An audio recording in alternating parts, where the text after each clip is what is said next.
Urea వేసినప్పుడు urea ఒక లభ్యత లేదా నత్రజని యూజ్ ఎఫిషియన్సీ ఓన్లీ కేవలం 30-35% ఉంది.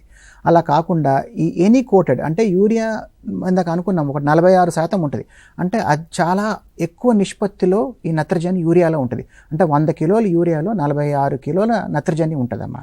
సో ఇలా కాకుండా దీనివల్ల చాలా లాసెస్ ఉంటాయి. ఎందుకంటే ఒకేసారి యూరియా తేమ తగిలిన వెంటనే మొత్తం నైట్రోజన్ రిలీజ్ చేస్తుంది.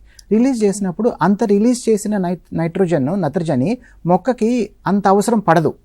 అందుకు ఈ యూరియా నీమ్ కోటెడ్ లేకపోతే తార్ కోటెడ్ కోల్ కోటెడ్ యూరియాస్ మనం వేసుకున్నట్లయితే ఇదేం చేస్తుంది, ఈ నత్రజనిని తేమ తగిలినా కూడా కొద్దిగా రిలీజ్ చేస్తుంది. కొద్దిగా రిలీజ్ చేసినప్పుడు మొక్కకి ఎంత కావాలో అంత రిలీజ్ చేస్తుంది.